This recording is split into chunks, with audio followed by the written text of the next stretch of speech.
Good morning, students. In last sessions, we have covered chapter first, accounting concepts, second, chapter second, accounting terms.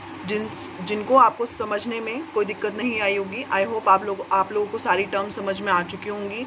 ये सारी चीज़ें हमारे practical aspects में आने वाली हैं. ठीक है, तो ये हमारा लास्ट टॉपिक है. प्रैक्टिकल की तरफ हम जाने वाले हैं. बस ये लास्ट चैप्टर है हमारा. बस प्रैक्टिकल इस क्लास में, और इसके बाद नेक्स्ट क्लास में ये चैप्टर कंप्लीट हो जाएगा, थर्ड चैप्टर.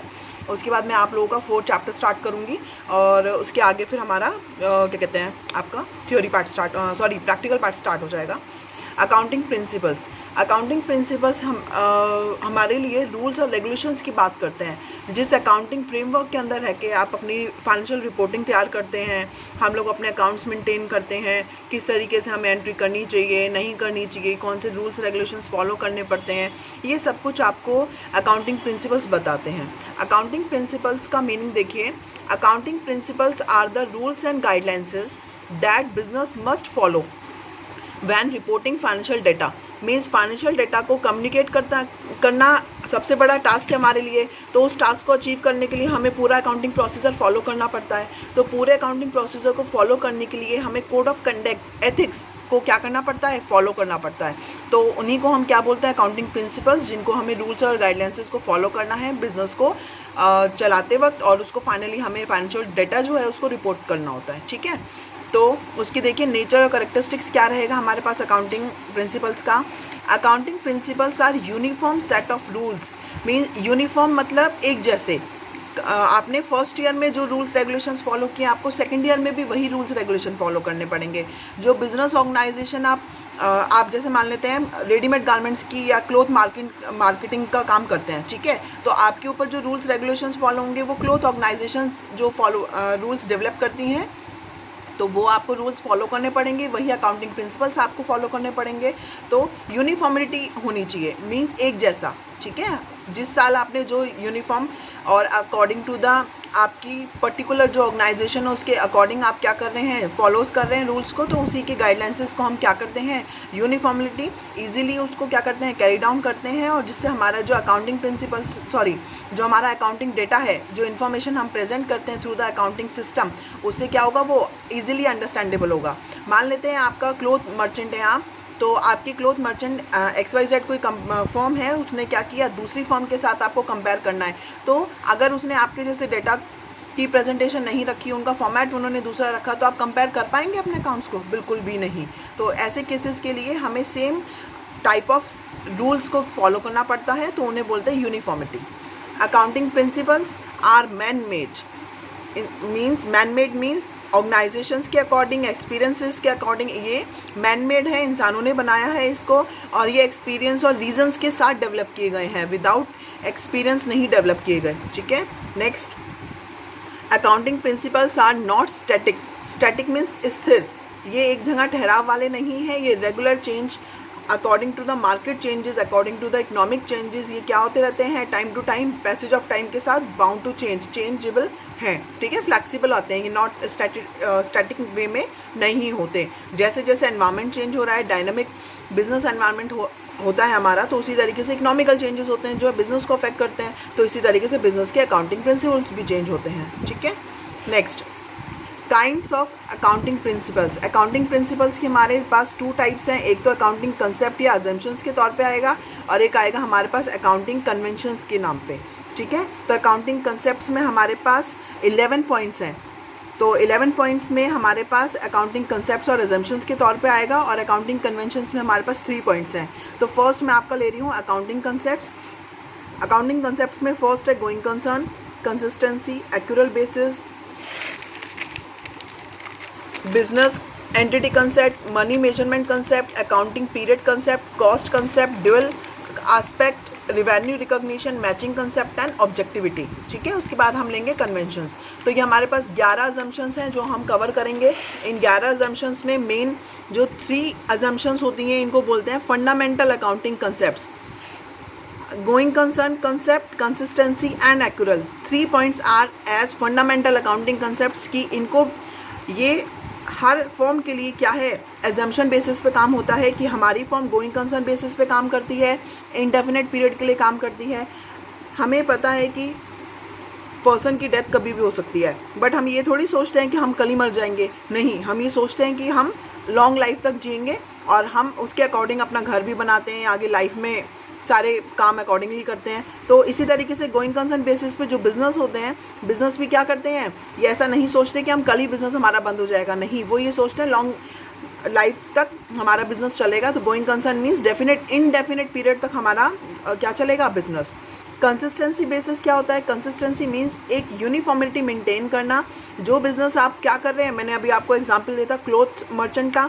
अगर आप क्लॉथ मर्चेंट हैं और आपके जैसे सेम मार्केट के अंदर क्या है, फॉर्म होल्डर्स, तो वो क्या कर रहे हैं, बिजनेसमैन सेम ऑर्गेनाइजेशन के अकॉर्डिंग रूल्स एंड रेगुलेशंस को फॉलो करते हैं। तो कंसिस्टेंसी मतलब कि आप एक साल जो यूज़ करते हैं वही नेक्स्ट ईयर भी यूज़ करेंगे और एक कंसिस्टेंसी के साथ मेंटेन रखेंगे अकाउंट्स को। एक्यूरल कंसेप्ट क्या होता है, एक्यूरल कंसेप्ट होता है हमारा जो भी हमने जिस ईयर में अकाउंटिंग पीरियड होता है अप्रैल 1 टू 31 मार्च, जैसे आप लोगों का स्कूल का सेशन होता है ना 1 अप्रैल टू 31 मार्च, इसी तरीके से अकाउंटिंग पीरियड पूरे एक साल का होता है, 12 महीने का। और एक्यूरल कंसेप्ट क्या बोलता है, जैसे ही हमने जिस साल के लिए, मैंने आपको रिवेन्यू और एक्सपेंस के बारे में बताया था। रिवेन्यू वो जो हमारी इनकम है, जो सेल के थ्रू हमें पैसा मिला है, और हमारा खर्चा कौन सा होता है, जो हमने गुड्स मैन्युफैक्चर किए या बेचे हैं।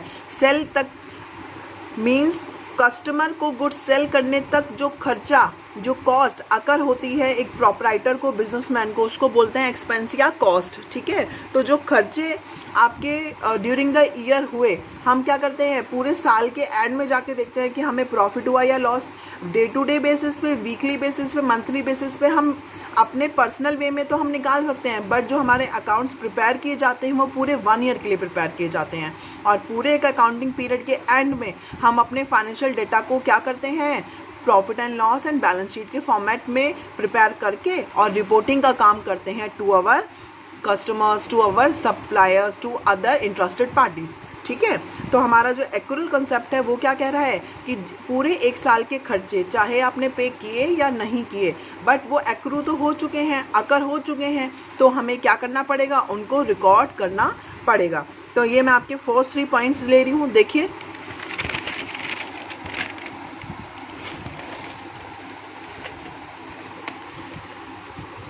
फर्स्ट है गोइंग कंसर्न कंसेप्ट। हमारा जो गोइंग कंसर्न कंसेप्ट है, देखिए क्या कह रहा है, the concept of going concern assumes that a business firm would continue to carry out its operation indefinitely and indefinitely and would not come to an end in the near future। Means हम ये assume करते हैं कि हमारी जो business firm है वो continue रहेगी और वो अपने जो बिजनेस ऑपरेशंस है, जो एक्टिविटीज़ है, उसको इनडेफिनिट पीरियड मतलब लंबे समय तक, जो समय निश्चित नहीं है, उस समय के लिए हम अपना बिजनेस चलाते हैं और अपनी सारी activities day to day basis पर कैरी आउट करते हैं। और ऐसा कुछ भी नहीं है कि हम ऐसा कुछ भी नहीं सोचते, would not be come to an end, कि वो कल ही बंद हो जाएगी, ऐसा हम कभी भी नहीं सोचते। तो इस अजम्पशन के साथ हम काम नहीं करते कि हमारा बिजनेस कल ही बंद हो जाएगा। हम किस अजम्पशन पे काम करते हैं कि हमारा business going and going concern रहेगा, वो बंद नहीं होगा। ऐसा कोई नेगेटिव पॉइंट से काम करेगा तो वो अपना बिजनेस चला ही नहीं पाएगा। तो हमें पॉजिटिव रहना होता है और हमें यही माइंड में रखना होता है कंसेप्ट कि हमारा बिजनेस क्या है, गोइंग कंसर्न अजम्पशन पे काम करता है। सेकेंड पॉइंट, कंसिस्टेंसी की बात की थी मैंने आपसे अभी। This concept states that accounting policies and practices followed by enterprises should be uniform and consistent over the period of time so that the results are comparable। अगर आपके मार्केट में हम बात करते हैं, एक लिवॉइस, यूएस पोलो,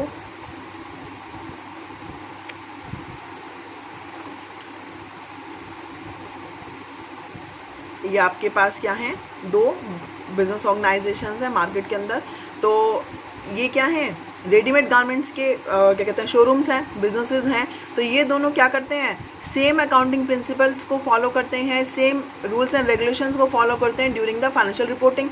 तो ऐसे केसेस में जो ये फॉलो करते हैं तभी तो ये आपस में कंपेयर कर पाएंगे कि हमारे मार्केट प्राइस और इसके मार्केट प्राइस में क्या फ़र्क है। हमारे मार्केट जो क्या कहते हैं कस्टमर सेटिस्फेक्शन है वो इसका अच्छा है या हमारा अच्छा है, क्यों, कैसे, ये सारे रीजंस हम अपने फाइनेंशियल रिपोर्टिंग से हमें पता लग सकते हैं कि इसकी सेल बेटर है या इसकी सेल बेटर है, इसने प्रॉफिट अच्छा कमाया इस साल या इसने कमाया, रीज़न क्या रहा, कस्टमर सेटिस्फेक्शन रहा या फिर इसने प्राइसेस कम रखे, या फिर इनकी क्वालिटी वाइज गुड्स की क्वालिटी ज़्यादा अच्छी है हमसे, या फिर यहाँ पे क्या होता है कस्टमर्स को एक्स्ट्रा सर्विसेज दी जाती हैं कि आपने अगर आपके क्लोथ की मतलब कलर वगैरह चला जाता है या फिर आपको क्लोथ बाद में भी पसंद नहीं आता है या साइज़ प्रॉब्लम होती है तो हम दोबारा रिटर्नेबल बेसिस भी हमारे पास ऑप्शन है।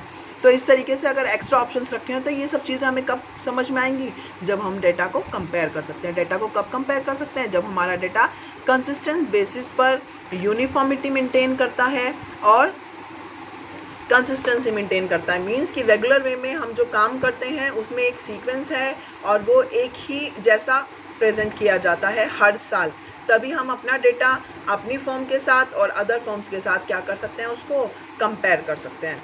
देखिए अब third point, accrual concept. Accrual concept क्या बात करता है, this concept states that revenue and expenses are recorded in the period in which they occur rather than when money is received और पेड। मैंने अभी आपको बताया था रेवेन्यू एंड एक्सपेंसेस क्या होता है, इस तरीके से रिकॉर्ड किए जाते हैं, उसी पीरियड के रिकॉर्ड किए जाते हैं जो आपका अकाउंटिंग पीरियड होता है। हम ये नहीं देखते कि हमने पैसा दे दिया, हमें रिसीव हुआ है या हमने पे कर दिया। मान लेते हैं हमारा इस करंट ईयर का रेंट का अमाउंट है 10,000, हमारा अकाउंटिंग पीरियड है 1 अप्रैल 2019 टू 31 मार्च 2020। ठीक है, इस 10,000 में से 8,000 का रेंट मैं पे कर चुकी हूँ, पेड इन एडवांस, एंड 2,000 अभी भी क्या है, रिमेनिंग। तो 8,000 इज पेड और 2,000 is not paid. Whether it is paid और नॉट, I have book the amount of ₹10,000 as expense in our accounting data. ठीक है, अकाउंटिंग रिपोर्ट्स में मेरे को क्या करना है, 10,000 का शो करना है, चाहे ये पे हुआ है या नहीं, मुझे इसको क्या करना है, 10,000 का मेरा करंट ईयर का रेंट है अकाउंटिंग पीरियड का जो मुझे पे करना है, लाइबल हूँ मैं इसको पे करने के लिए। तो ये क्या है मेरे लिए, करंट ईयर एक्यूरल बेसिस पे, मीन्स अकर हो चुका है तो इसे तो मुझे पे करना ही करना है। ठीक है, तो इसी तरीके से हमारा रिवेन्यू के साथ है। अगर हमारी रिवेन्यू क्या हो चुकी है, मान लेते हैं हमने किसी के लिए काम किया ऑन कमीशन बेसिस, तो हमने क्या किया, हम क्या कहते हैं काम कर चुके हैं और हमने कमीशन क्या कर दिया है, अपने बुक्स में रिकॉर्ड कर दिया है कमीशन रिसीव्ड के नाम से, वेदर इट इज़ पेड और नॉट, चाहे उसने हमें पे किया है या नहीं किया है, बट हम इसको क्या करेंगे, कमीशन रिसीव्ड के नाम से हम अपनी एंट्री को शो कर देंगे। जिस दिन मिलेगा वो कैश में रिसीव कर देंगे। ठीक है, पर्टिकुलर पर्सन को ड्यू कर देंगे हम उसके नेम पे। तो जैसे ही एक्सपेंसेस अगर हो या रिवेन्यू, हम उनको क्या करते हैं, एक्यूरल बेसिस, रिसीव्ड और नॉट वाला हमारे लिए मैटर नहीं करता। जैसे ही वो क्या होते हैं, अक्रू होते हैं, हम उनको क्या कर लेते हैं, उसी पीरियड में रिकॉर्ड कर लेते हैं। ठीक है, आज के लिए बस इतना ही। Thank you.